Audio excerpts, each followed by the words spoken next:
This is Stronger Than My Father with Marcus Minis. Welcome back to another episode of Stronger Than My Father podcast. I am your host, Marcus Minis Sr. Stronger Than My Father podcast is your most trusted podcast that's centered around restoring fatherhood here in America. As you see behind me, I am not in my regular studio, so I am here today using Jim McCarthy's studio, and I appreciate him allowing me to use the studio to record another podcast episode. And as you know, Jim McCarthy is the producer of Stronger Than My Father podcast. So if you're interested in a podcast producer or using this nice studio or some voiceover work, I encourage you to reach out to my good friend Jim McCarthy at jmvos.com. So today's episode is part one of my series, Fatherhood. So as you know, last month I did a Mother's Day series, talking to 4 great moms. And so now I am doing my Father's Day series, and I have a great father here that I'm interviewing that I've been knowing for about 2 years now. And I've been waiting for him to come on the show for us to talk. So I would like to welcome my guest, SBA lending. I got to say it right. SBA lending expert at Huntington Bank. My friend Chris Wallace is a father of 2 girls, and he is a 11-year Army National Guard vet. So, Chris, welcome to the show. Sorry I botched up my intro. Nervous as a user every time I record a podcast. But welcome to the show, man. I'm looking forward to just having this conversation dealing with fatherhood. Look, it's been a long time coming. I'm glad to be here. So just thanks for having me. All right, cool, man. So tell my audience a little bit about yourself, your background, just your how you have your relationship with your father. Tell my audience a little bit about that. Sure. So I'm Chris Wallace, originally from the great state of Mississippi. So I am an implant from Mississippi about 5 years ago. But born and raised in Mississippi, married to my wonderful wife. It'll be 20 years in October of this year. I got you beat by 3. You win in the fight right now. But yeah, we got 2 girls. My oldest is 16, does competition cheer. My youngest is 11, and she does competition dance. Okay. So I'm a full blown girl dad. Period. Yeah. That's it. Born and raised in Mississippi, went to Mississippi State University, which is where I met my wife. We actually had class together. She helped me get through a lot of classes. Darn, we even on that. But yeah, growing up from a small town called Yazoo City, just north of Jackson, about 40 miles. Yeah. Grew up in a 2-parent household with a mom and dad, and I got a little bit of both of them. My mom was an educator for 30 plus years. My dad was, insurance salesman, car salesman. He kind of was the hustle side. Yeah. And so my role as an SBA lender is kind of a little bit of both of those, where I get a chance to educate my clients on business financing, but I also get a chance to kind of hustle across the country and just help small businesses to get financing. And so my relationship growing up with my dad, I wanted to be just like him growing up. Okay. And so, whatever he did, I wanted to do. I didn't see any wrong. I just saw dad, and then that was kind of just what you picked up and what I wanted to do. But we had a great relationship growing up. He was a very stern man. We got disciplined a lot, so we knew to stay in line, and we knew when it was coming down. Yeah. But one of the greatest things that I think my dad told me when I told him I wanted to be like him, he said, "Don't be like me, be better than me." And so for years, I didn't take that in and put that into practice. I was stuck at just doing whatever he did. But as I got older, I had to realize that there was some change that needed to be made. And that's where I just have to remind myself of, I don't have to be just like my dad. I can be better because that's what he wanted for me. That's what he wants for me because he's still with us. So that's my goal, is just to always inspire myself to do more than what my dad has done, to do better, because that's what he told me to do. Oh, okay. So, yeah. My mom told me, I had a quote on our podcast. She said, what you see in a home is usually how kids turn out. Do you agree with that? I definitely agree with that. I would say you can find the opposite as well, because if it's something that you dislike or don't agree with, then you may push away from it. But I think that the things that we see are innate in us. They just become a part of our regular habits. And so things that you see growing up, you don't see right or wrong. You just see these things being done. So you automatically pick it up as this is right because this is what I see. Yeah. So, I grew up in that era of don't do what I do what I say do. Yeah. But you're going to do what you're seeing done all the time or whatever. And so where I try to be better than my dad is that this is my opportunity to show my daughters better. Yeah. By what I'm doing, not just by what I'm telling them to do. Yeah. And so that's a big thing for me to just figure out. I mean, it's a learning process. Yeah. But it's a constant reminder of how I need to be going forward. Well, with fatherhood, I think my struggle, and I've done several of these podcasts where I've ended up doing therapy sessions on me, but I'm very close to my father. And the older I get, I seem like I want to be more like him. I could see when my sons are doing certain things, I could hear myself saying the things that my father told me. My father was stern. He was a disciplinarian, but he didn't talk much. So his fear was he give you one chance.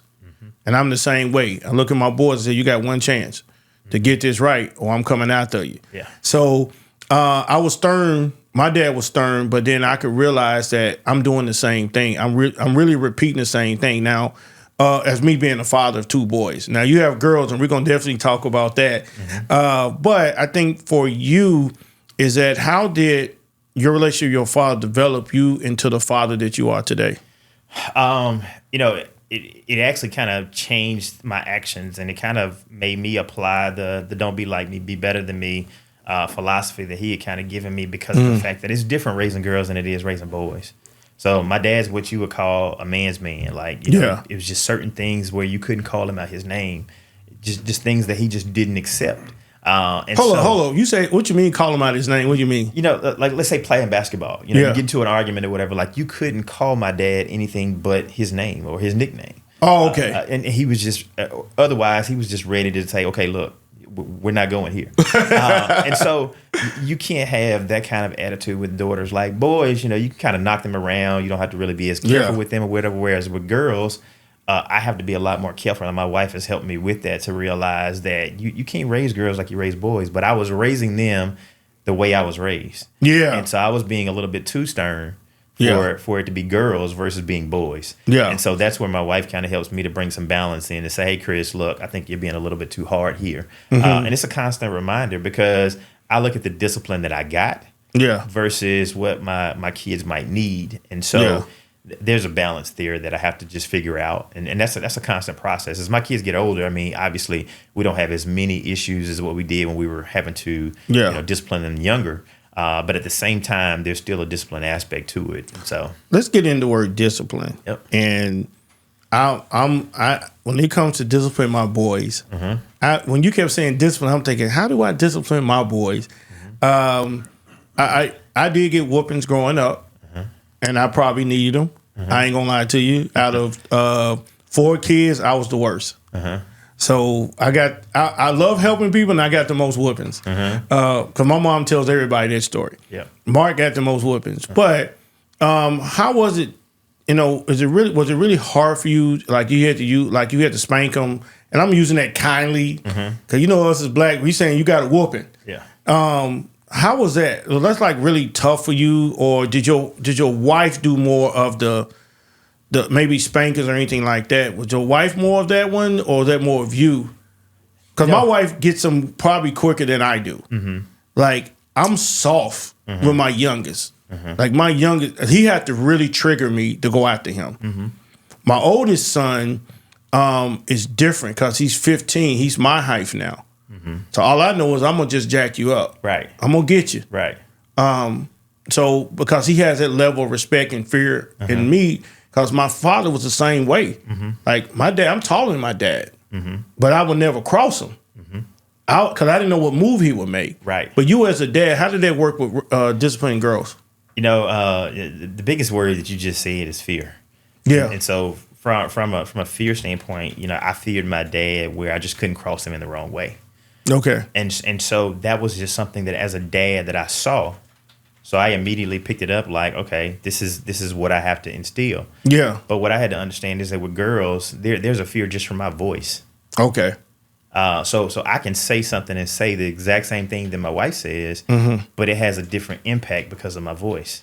So that tougher tone. And so that tougher tone does a little bit more to where it can make my kids emotional because of the fact that it's just coming from a different voice. Not the fact that they respect dad more than they respect my wife. Yeah. It's just that it's just a deeper voice or whatever. So my wife has a tendency to have to do more when she does have to get on them. I mean, I can count on one, maybe 1.5 hands how many times I've had to whoop both of my daughters combined. Yeah. And so we haven't had a whole lot of problems out of them. We've got really good kids, and we've been blessed in that aspect where I haven't been tested and had to do a lot from a disciplinarian standpoint or whatever. Now, I've raised my voice when things get out of line, but we don't have much that we have to do that a lot. So that's a blessing. Well, what's the thing that I see a lot is that the statistics are high of kids growing without a father. What have your two girls saw out of you and your wife seeing a balanced home? How has that helped them in their development? Because I just knowing you, I guarantee you, your kids are not wild on social media. I don't even know what age you provide your children with a phone. Because my oldest didn't get one until he just turned ninth grade. Yeah. He's still no social media. Tell them up front. If I catch you on Facebook, you don't see that phone until you get 18. That's my rule. Yeah. And I don't have to threaten him anything. I just told him when he got the phone, when I bought him, I put it in his hand. Here's your rules. You break any of them, you got one chance. That's a wrap. Yep. So how was that for you? I was, when my oldest daughter first got a phone, my mother-in-law actually gave it to her. It was one of her old phones, and it was an iPhone that, she had, Wi-Fi only. Yeah. And so she could kind of text us because we had iPhones as well. But I was really upset about it because she was probably, I don't know, 8, maybe 9. But, and it was just kind of like, okay, Chris, she can call, her mom and dad, she can call her grandparents. But she couldn't do much with it. She could get online or whatever, and then we could kind of monitor that. And I slowly began to kind of have a little bit of release on that and just kind of feel it wasn't that bad of a thing. Yeah. But we had to just make sure that we kept it under wraps. And my youngest probably got one at 8 or 9 as well. But it was the old phone that my oldest had. Yeah. So it was kind of like this hand-me-down phone where you just get the Wi-Fi only plan. And now both of them do have phones with their own plan and everything, mainly because they're doing dance competitions, cheer competitions. They need to be able to pick up the phone and call. Yeah. And I'm one where I don't like to ask anybody to borrow anything. So I don't want to put my kids and it's not even that somebody would say no. It's more of the inconvenience. I don't like inconveniencing anybody. So it's more of a convenience for me to just say, okay, we'll allow them to have these phones so that they can call us, come pick them up. Anything changes, something happens. So I look at it more like a tool that there's a lot of benefit to it and pluses. And we just got to be able to cancel out the minuses as much as possible. There's going to be some negativity that you've got to just make sure to put controls around. Yeah. But that's the biggest thing. So. What about like social media, though? Do you allow your children to do social media? Or if you do, how much do you monitor that? Yep. So we've got their phones set up where we can monitor all their activity. Yeah. My oldest has TikTok and Snapchat and Instagram. Yeah. But at a moment's notice, we can go on and we can check and see what's going on. Our youngest has TikTok, and that's all. She's been asking for Instagram, but it's like you gotta get a little bit older before we agree to that. But we've got a lot of controls around what goes on, how much activity can happen. Like my youngest, her phone shuts down at 9:00. Yeah. Where she can't do it. She can't even call us. So it's just like by 9:00, you should be done with everything you need to do with the phone, regardless to whether it's during the week or weekend. Yeah. But just having those controls and making it where they're not addicted to the phone. So like my first source of punishment for my girls is take their phone. Yeah. Because everything they do ties back to the phone. Yeah. So I know that that's the quickest way to get them back in line without me having to spank them. Well, you're better than me because my boy ain't doing no social media. Yeah. Mainly because of I've had several podcasts talk about the bullying on social media. Yep. And my son, he's now experiencing some bullying in school. Like he hears things that he does not hear in a home. So it rattles his head. Yeah. He's like, Daddy, they were cussing. And I was like, well, you don't hear that at home. Just ignore it at school. Right. And so that's the thing where I'm trying to train him, but I am afraid of social media because I know social media has had kids have been killed themselves because they've watched other things. They trying to have this image and everything else on social media. So you're a better man than me because I cannot get myself, because I know if he has a Facebook account, everybody gonna send him messages, and with my schedule and time, I don't have time to look at his Facebook page. And so I deal with his YouTube. He likes looking at certain things. He loves church. I tell you that I ain't never seen a kid that can watch a whole church service and he enjoys it. Yeah. And so he loves that. So, but just social media, I just cannot. That's my overprotective dad sense in me, and I cannot allow my son to do that. So maybe you can give me some advice. I just can't do it yet. The biggest thing about it is that you got to know your kids, number one. Yeah, and then you got to realize that there are challenges in life, in and outside of social media, and other things where they're going to experience things that you don't want them to. Yeah. So one of the things that I think about is that our kids spend more time out of the day outside of us at school dealing with what other kids do versus at home with us with our parenting. And so when you think about that, it's kind of like we can't shelter them from everything. They're going to be experiences. And so the way my wife and I look at it is that we take our spiritual background. Yeah. We take our spiritual involvement with church. Okay. And we take our parenting. And so then they know the difference between right and wrong. Yeah. They're not going to always get it right. And that's where we step in as parents to provide the corrective action. Yeah. Regardless of what that may be. It may be that you lose access to your social media. But the biggest thing about it is that there are certain things that we can't shelter them from forever. And so the way we look at it is that we give you a little piece here, and then we'll give you a little more, and a little more, and a little more if you're not abusing it. Once you start abusing it, then we yank everything back. Yeah. And so for me, one of the biggest issues, period, is not just social media, it's technology altogether. So if you think about TV, some of the things that you don't want them to see on social media, they can see on TV because there's just so much going on or whatever. And so what we realize is that we can't hide them from everything. And so we just agree to allow them to have some free reign on certain things under our control. Well, I think that's the issue I'm struggling with right now is I'm sheltering my sons too much. Someone said that on our YouTube page. They said you're going to destroy your son because you shelter him too much. But I would say I grew up sheltered. My parents didn't allow us to see the bad stuff of the world. Yeah. I started seeing bad things. So I got, 18, 19. I started seeing the world, and things was confusing me because I didn't know domestic violence went on in homes because I never seen my father touch my mother. Right. I knew cursing would go on, but even the fatherless, I didn't really know it was a big thing till I was in my mid-20s. Yeah. I didn't know it. I didn't think about it. But for me now as a dad, and I have a 15-year-old, I just can't get because I don't know enough about Facebook how I can monitor it. And I think if I knew, it would. But I just know people are mean, and so you said something that was clear. You're letting them see the world a little bit now, and I guess I need to figure out how to do that and let my son see the world some. I just haven't got the instinct because I'm very protective. Like if you go after him, I'm coming after you. And so, but in 3 years, he's going to be 18. Right. So what as a dad, that's what I really struggle with. So the thing about it is that people respond to different questions and actions based on their experience. Yeah. So like from a cell phone standpoint, my mom and dad got me a cell phone my freshman year in high school. Like cell phones were just starting to come out. Well, like 90 what? This is 95. Yeah. 95 for Christmas. I got a cell phone. So this was like right after the bag phone. Yeah, I did have a big giant. I had that Miami Vice big phone. Yeah, that was my first one. So the thing about it is that my parents knew, okay, we're gonna allow Chris to have this, but he's got to operate within the confines of what we say. And so for my kids to get a cell phone earlier, it's the realization that my parents did it for me, and I turned out okay as well.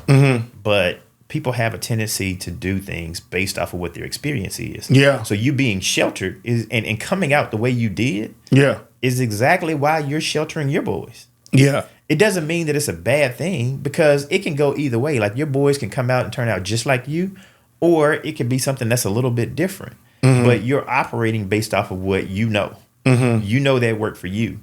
So why try something new? So it's not to say that it's a bad thing. It's just to say that there are different ways that we can look at how we parent. Yeah. Well, I'm just a bit overprotective. My youngest wants a cell phone and he's 8. I said, ain't nowhere in the world. I said, if MJ waited to 9th grade, you gonna wait. But Jordan is just a little more advanced. He moves faster than MJ. So I am not doing that. It can't nobody come on the podcast and convince me to do that. But I think what I'm learning through recording these podcasts is trying to be a little bit more lenient. Like my son wants to work a summer job. And I'm like, okay, I'm gonna tell the manager you gotta protect. I'll be like, you gotta protect my son. Don't let nothing happen to my son. And so I'm just nervous, and I think just as a dad, I want to do better.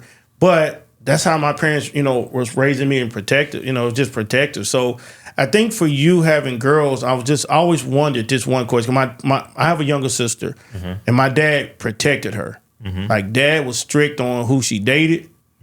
Who she was married to. He was very strict. So for you, how are you going to do that as your daughters get of age? Like 16, I don't know if she went to the prom or not. Like, how do you prepare for that? And these guys going to be talking to her and stuff like that. Because we know how we were growing up. Right. Me and the hunters, we're going to look for a beautiful woman. That's just who we are. Yeah. But for you now, what are you looking for in a guy to come date your daughter? The way I look at it is that there's nobody good enough. Period. I mean, that's just the way that it is because I'm a dad. I'm a girl dad. So that's just the way I look at it. But I also look at it the way that, my father-in-law had to kind of take a step back and say, okay, this guy is good enough for my daughter, good enough to take care of my daughter. And so had he not, I mean, we could have had a very contentious relationship, but we didn't. I mean, he treated me like a son from day one. Okay. And that was something that my wife nor her sisters expected. And so it's hard because I am pretty stern when it comes to that. Yeah. We're not allowing my oldest to start dating yet, but there's a young man that does like her, at least. So she can have phone conversations here and there, whatever, but that's as far as it goes right now. No texting? Most of it is kind of Instagram and texting, but no text. Whatever. So that they can text, but I mean, obviously we can check and see that or whatever. But on your phone, you can check what he's texting your daughter. Oh yeah, I didn't know that. Oh yeah, so you got to set up the right controls where you can be able to see it. I need because I was before you go back. I didn't mean to cut you off. My son started texting this girl, "I love you," and "You mean the world to me." And I'm sitting here like, how do you know that? And I was thrown off by it. Even my wife was like, "You only text me that." So we both are not ready to let him. He's 15. He has feelings, right?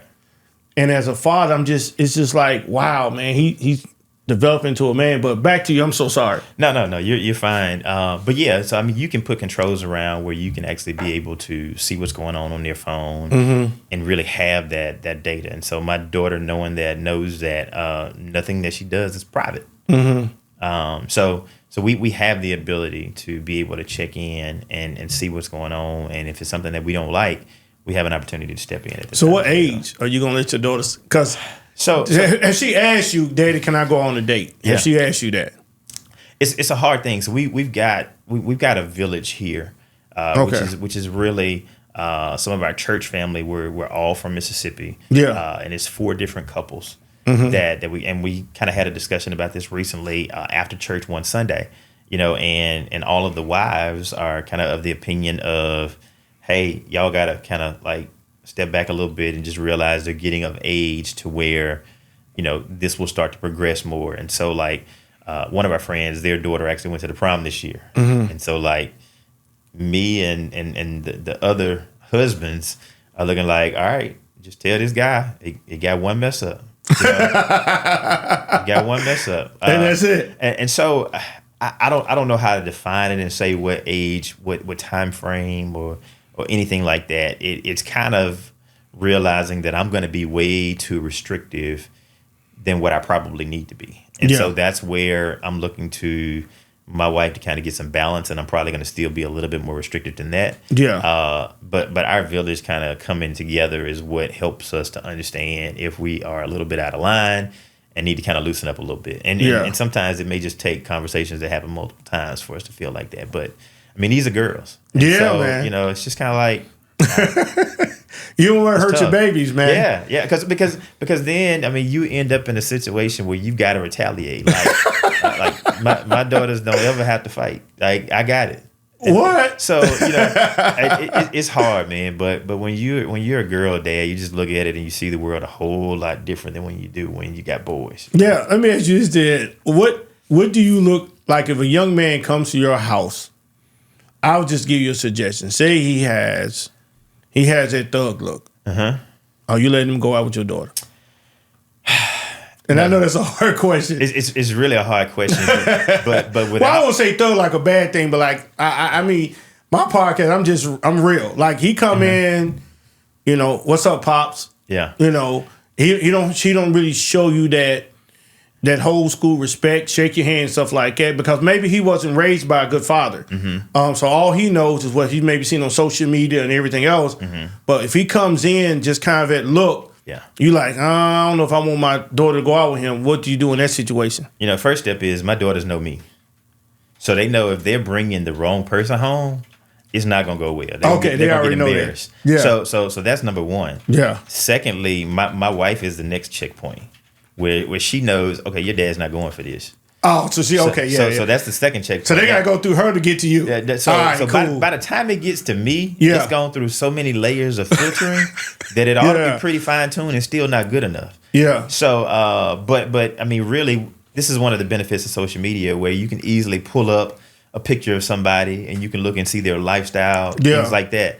And so those are things that I'm looking into when I'm doing my background check to say yes or no. Yeah. So there's a lot of different things that actually go into it, but on the surface, it doesn't really matter what he looks like. If he's coming to my door and I didn't know he was coming, the answer is just no. What? If you come home surprised. I mean, at 16, if you just popping up saying, "Hey, I came to pick up your daughter," and there was no discussion. I know you ain't gonna do that. No, it's not happening. It's not happening. But I mean, if it's something that is kind of planned out and we've talked about it and discussed it, and we know the details, then that's a little bit different. But it's just gonna take me some time to get there. I'll be honest with you. I'm the same way with my oldest son dating women, because my mom, if she ever hears podcast, she'll kill me. They was really strict on who I dated. If my mom didn't like them, she would just say, don't bring them back. That's what she told me. Yeah. So. Yeah. And I laugh. I think my mom used to have a code. Like if they gave you a Pepsi, you was in. But my mom, they wanted to protect. They wanted us to marry, good women who can, take, be of the wholesome family. That's what my parents wanted. And I remember when they met Toya, and they was like, we like her, but my dad told me this, and I don't know if you're gonna do the same thing. My dad says always check the background. Go to the family reunions. See how the family looks. He says it's going to tell you a whole lot. Do you agree with that? I do agree. My wife and I are we're real big family people. Okay. But we were going to look at every aspect of the background because of the fact that before I am willing to release my daughter to say, you know what, I give you her hand in marriage and everything, like I got to be comfortable. Yeah. Period. And I know there's something that my father-in-law had to do with me, and I know there was probably still some discomfort. Yeah. My father-in-law and I had some similarities that I think helped. Like he was in the military, I was in the military, so it kind of gave him a sense of a regiment and a structure in my life because of my military background. So it's some things like that that can end up being ties that help you kind of loosen the reins a little bit, and then you get more comfortable over time. So it's just a process. Well, like I said, man, I applaud you. 2 girls. My youngest brother has 2 girls. Yeah. And you remind me so much of him because he's very strict. Yeah. And I feel sorry for whoever pick his daughters up. I feel sorry for him. Yeah. Because my brother is going to be very, very hard on him. Yeah. And my brother-in-law, my sister's husband, has 2 girls. I already know how he's going to operate. Because you have to protect them because of everything that's going on out here today. And for me, it's important for me to allow my son to live some. Yeah. And I'm nervous on his first date. I'll be nervous because prom is coming up in 2 years for him. So that's the thing as a father. I think that, it's important for us as men, especially African-American men, we just see the statistics are so high of girls getting pregnant at 16 or even younger than that. And, fathers not protecting their daughters, and then when you have just single moms having to raise them, you just see such a bad in the circle. But another question I want to ask before we go into your profession is why it's important for husbands and wives to live the example in front of their kids. Why do you think that's so important? Well, because kids are watching every move you make. Yeah. I remember when my youngest daughter was 2, maybe 3 years old, but she wanted to walk around in heels because that's what she saw mom doing. And so when they get to the point that they understand the difference between girls and boys, then they start to look at, okay, how do I do this? How do I do that? And they're looking at the things that we do. They're paying attention and they're picking up on mannerisms and everything. And so it doesn't matter what you say if your actions don't match. And so our kids see our routine, our regimen, and everything that we do, and then they pick up on that. They realize. And there's some things that I saw growing up that were just innate in me as I got older and went off to college. Like when I left home every day to go to school, like we had to make up our bed. When I was in the military and I was in basic training and advanced training, like we had to make up our bed a certain way every day. So like when I got in college, even though I was out on my own, I made my bed up every time I left my apartment. It was just something that was innate in me because I always saw it. I always had to do it. And so now we make our kids make their bed up every day before they go to school. I need to do that. that they know that you can't leave home without making up your bed. Otherwise, when they come home, they know they won't have a phone. Darn, you get them for just that one? Well, it's kind of like that military at work. If I don't call in to work, and I'm not doing my job, then my manager's just not going to just say, "Well, Chris, you get a break, you get a pass." Okay, because I call in. Like I could understand if you're running late, but then that means that you need to either tell me or your mom, "Hey, I was running behind this morning, didn't get a chance to make my bed." Like it's better for you to bring that to me than me to go and find it. Yeah.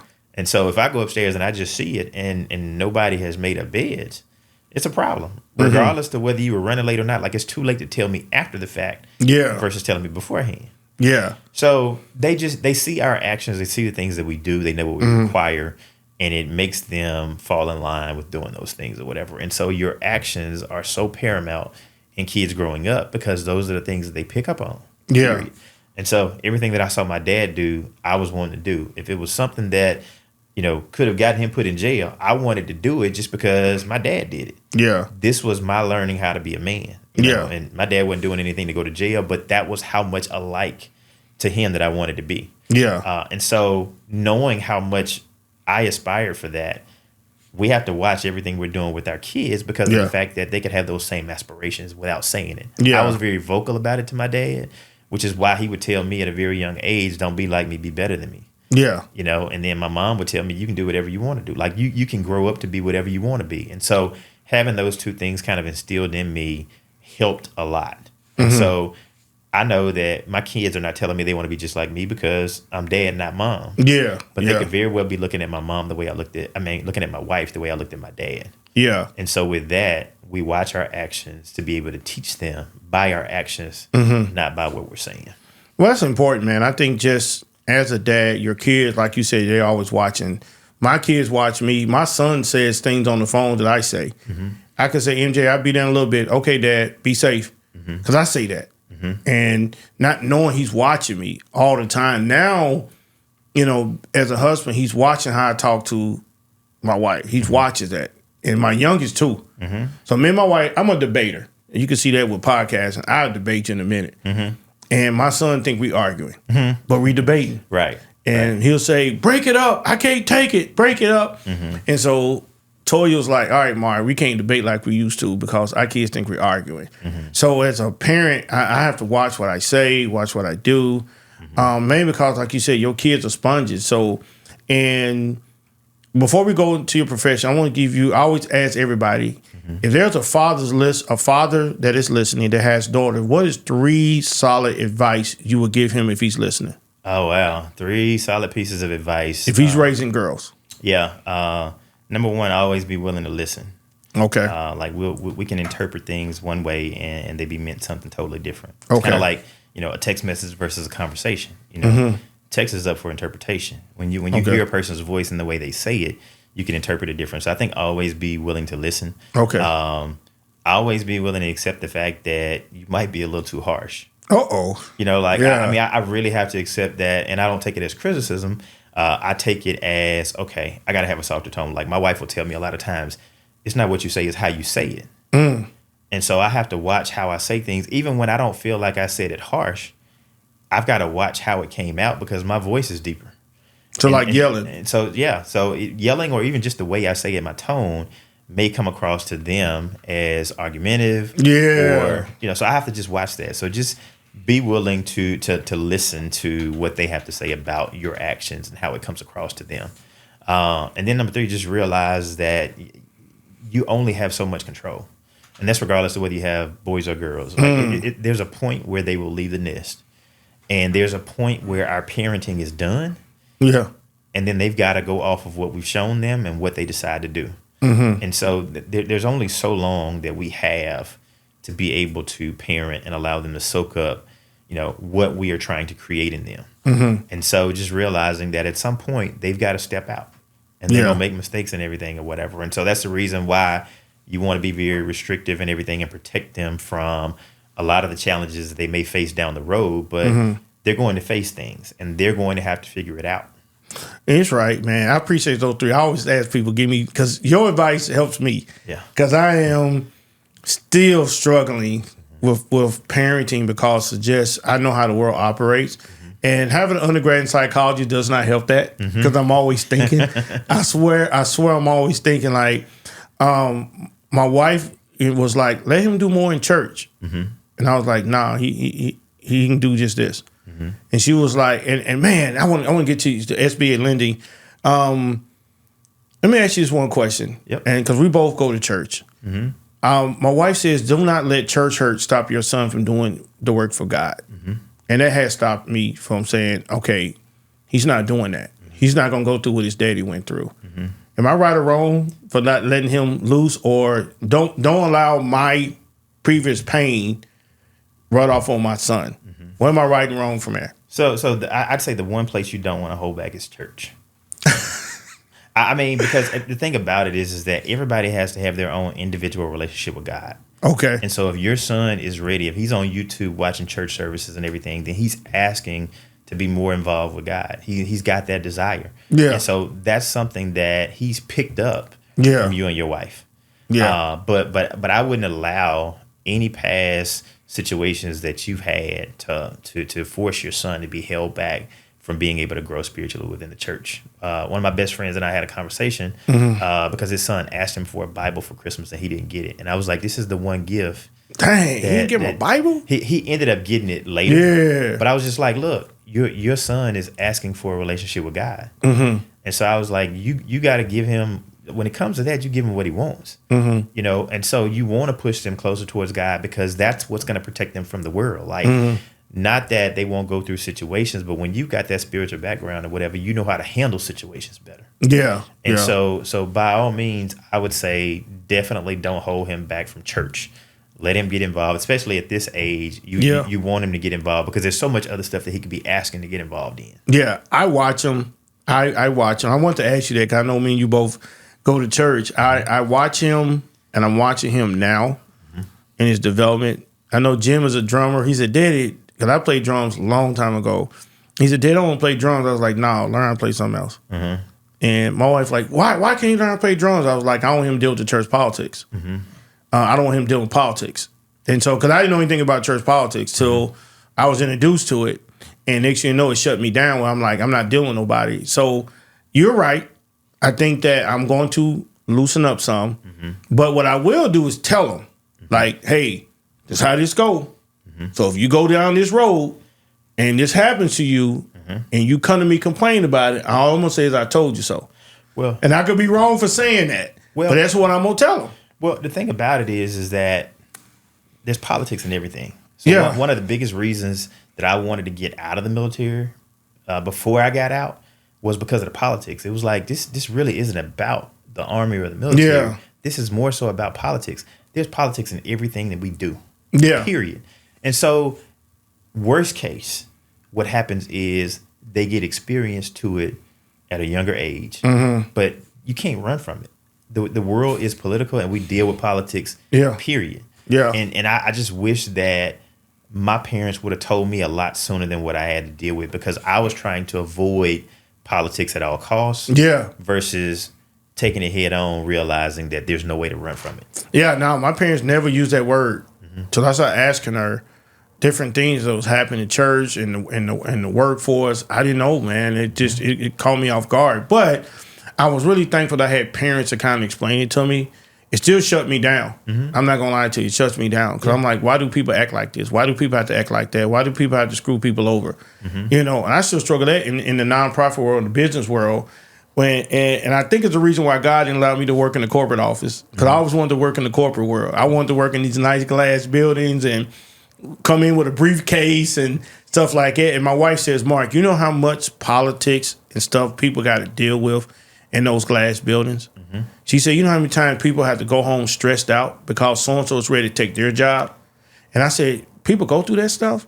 Because I worked in a factory for nearly 20 years.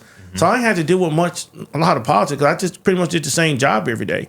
But I didn't know that world. Yeah. And so sometimes I dream about it, like, man, I would like to see it. And then some days I'm like, you know what? God has you right where I need to be at. Yep. Because he knew what Marcus was built for. And I wasn't built for that. Yep. But that's it, man. But let's go into your profession as we wrap this up. You're an SBA lender. Tell my audience a little bit about how you got into SBA lending, and pretty much how can you help people who are looking for loans through the SBA? Yeah, so I've been in banking for 22 years now, and I kind of got into SBA lending. I had worked in real estate banking for several years, and my job was kind of morphing into two different people. And the side that I was being pushed towards was kind of more of a regulatory side that I didn't like. I didn't enjoy as much. The project management side, they were hiring somebody much younger in a different area that could kind of travel from a cheaper standpoint. And so I had to kind of look and see what else was out there and available. And I was approached by leadership about the opportunity. And so really wanted to learn more about the opportunity and kind of what the SBA world was. And over time, I gradually wanted to get into an opportunity to be a national SBA lender. You national? Wow. So I get a chance to lend all over the country. But you know, the hard part is when your referral sources are trying to refer you an opportunity, and you kind of tell them, I can't handle that territory. I can't handle that territory. So my goal was to have all those walls pulled down to where the opportunity comes, and it doesn't matter whether it's in California or Colorado or Florida. I can work on the opportunity regardless of where location is. And so that's kind of how I got into the SBA side, and kind of just got a chance to grow from there to focusing on helping small businesses. But do a lot of business acquisitions, partner buyouts. That's probably the most of what I do. I do some franchise financing, expansions, real estate financing where it's owner occupied and a business is trying to buy a property that they want to house their business in, things like that. So we can help a range of small businesses. At Huntington National Bank, we're the number one SBA lender in the country based on loan volume. Oh, wow. And so that's bragging rights, number one, just to say that we're number one. But the biggest thing for me is that it's bragging rights from a back office standpoint, because what it means is that we have the ability and know-how to move these loans through the process. Yeah. And other banks don't have that ability to our level. So that's one of the things that I like, because of the fact that we probably do 2.5 times loan volume than what the number 2 SBA lender does. And so that takes a good back office process. So I'm the first to tell people that I couldn't do what I do without my back office team. Wow. And so that's what makes me successful, is not just what I do, but the back office team and how they can help in the process. Now, well, thank you for breaking it down, because I didn't know some of the things you was telling me. But my question is, who do you guys lend to? Like, if I'm a new entrepreneur and I want to, I have this business I want to start up, do I call you for funding to get it started? What do you guys look for and stuff like that if I'm a young entrepreneur just trying to get my business off the ground? Yeah, so we do startup financing, we do new franchises, but we also do existing businesses as well. So ideally we're looking at, from a personal standpoint, the business owner, we're looking at their personal financials. So their 3 years tax returns, their personal financial statement, their resume, their pay stubs, things like that. We like to see business owners have outside income. Yeah. It's not a requirement, but we do like to see that, especially on a startup, because that just means that, if things don't go as planned, if there's a delay in the success of the business, there is some outside income to help contribute in that process as things are getting kind of ramped up. Existing businesses, a lot of times we're going to see their income in the business that they're paying themselves. Yeah. But we're looking at the business tax returns. We're looking at the business plan, the projections, and kind of what they're planning for the business to do, and really what is done over the historical years that the business has been open to justify our lending process. Now, those who are listening, what do you guys do not fund? So I'm thinking about ask, hey, do they fund this? Do they fund that? I want you to tell them up front, hey, we don't fund this, we don't fund this, we don't fund that. Yeah. So people will know. Because most people think, hey, I call SBA and I can get money. But what are some businesses, or areas you guys do not fund? Yeah, so I like to break down what SBA allows versus what we do, because there's a difference. And so, like, SBA allows hotels to be financed through the SBA program. Oh, okay. But that's not something that Huntington does at this time. And so we steer away from hotels. Assisted living is an area that, from a banking standpoint, we're just not too keen on. Yeah. Outside of that, we're pretty open. We've got some franchises that we kind of have on pause right now for different situations. Like, if a franchise is going through, a lawsuit with several of their different franchisees, it may cause us to take a pause, mainly because that can end up having an effect on the overall name, the brand, which comes down to the profitability as well. So we put some on pause with situations like that, but it's kind of a revolving door where it changes. Certain things get on pause, they come off of pause, the market changes. And so as market dynamics change, our lending may change as well, and we may be a little bit more risk averse versus open to doing certain things depending on what the market is doing as well. Well, I know a lot of people ask me all the time, do you go borrow a lot of money in nonprofit? I says, try not to. Try to fundraise because it's not good to be in debt. I tell people that all the time. So nonprofits, y'all do stay away from, right? So nonprofits are not allowed under the SBA program. So they would have to go through some type of conventional financing. The only time SBA does funding for nonprofits, and this is SBA directly, is in the event of a natural disaster like COVID. Yeah. So SBA doing PPP loans and EIDL were not only for for-profit businesses, but also not-for-profit businesses as well. Yeah, 'cause I know that that bridge that broke, that boat that hit that bridge, and they first thing he said, I heard the word SBA is giving them money for businesses who was affected by it, and you could take out a loan and stuff like that. Why would are they telling that for business to stay afloat?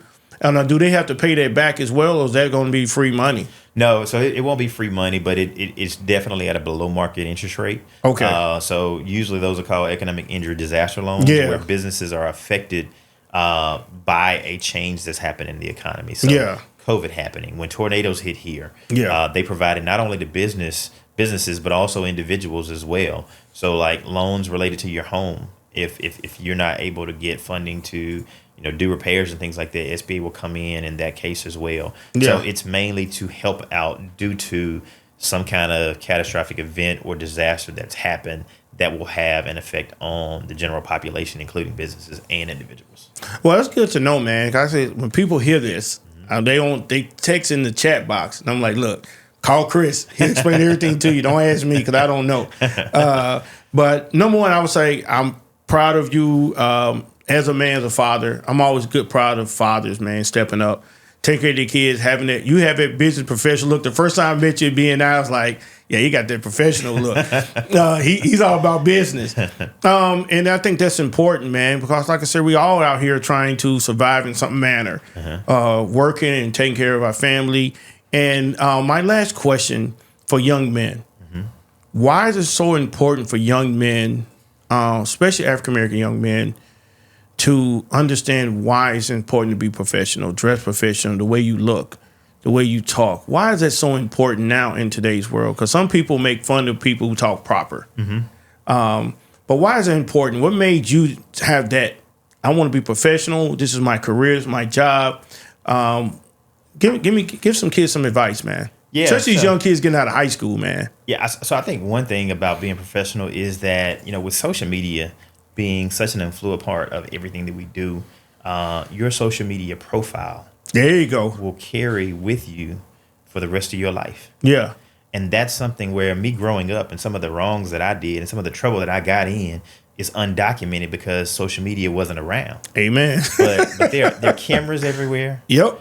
There's social media everywhere. There are people that are recording things. And so if you're acting out of character, you're getting out of line, chances are it has been captured somewhere and can be used against you negatively down the road. But at the end of the day, the thing that you really want to think about from a professional standpoint is I wanted to use my mind more than I wanted to use my hands. And so I was always more of a thinker. And so that was driving me more to a professional role. But regardless to whether you want to be in a professional role, blue collar, white collar, it doesn't matter. Professionalism will take you a lot further than, acting where you want to just be this cool kid. Yeah. When people mess with kids about talking proper or the way they dress and different things, it's usually a sign of jealousy. I never thought about that. I had a high school classmate that I ran into, and he told me, he said, we were in class together in junior high. But he told me, he said, I always knew you were going to be somebody.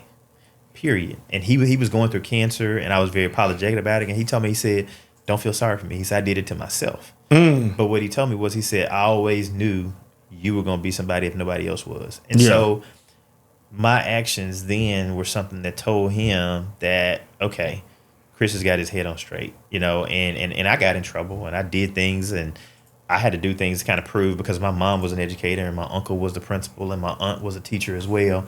And so I had to do things to just prove to people that I was no better than them. Yeah. And I really allowed myself to get in trouble for some people who really didn't care about me further than what that event was. Yeah. And so when you think about professionalism, you just got to think about it. At the end of the day, what does this do to my legacy?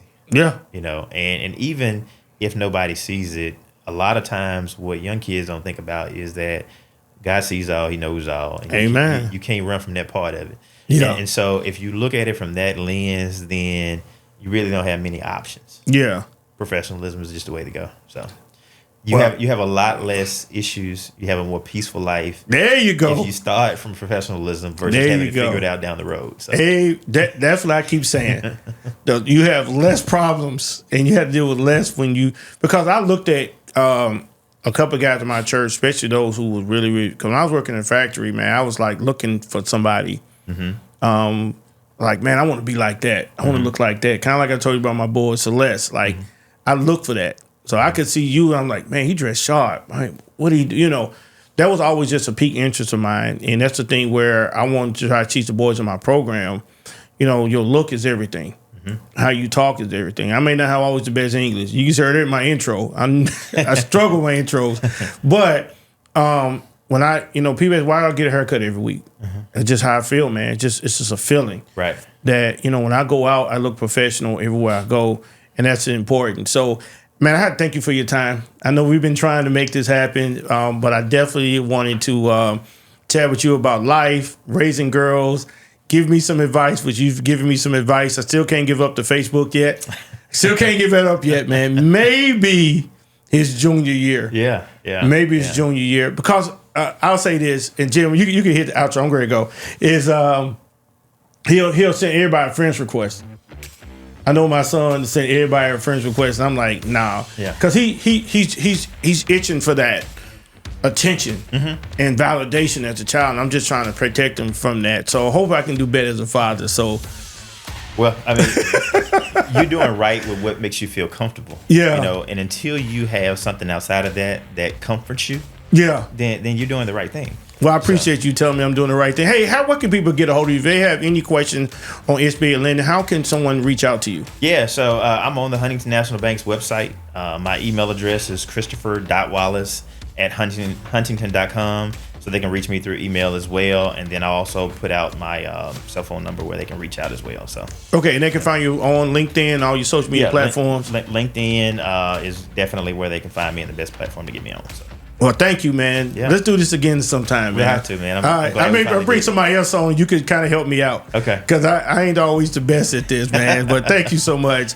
Hey, you guys, thank you so much for listening to another episode of Stronger Than My Father podcast, your most trusted podcast that's centered around restoring fatherhood. If you like what you hear, please click the subscribe button and help us reach 1,000 subscribers by the end of the year on YouTube. Also, thank you, Jim McCarthy, for allowing us to use your beautiful studio to record another podcast episode. And lastly, if you like what you hear, and please go to our website and leave a donation of $25 or more to help me keep this podcast on the air. The stuff, running the podcast is expensive, so we need donations. So thank you so much for listening, and look forward to our part 2 of our fatherhood series on Strong in My Father podcast.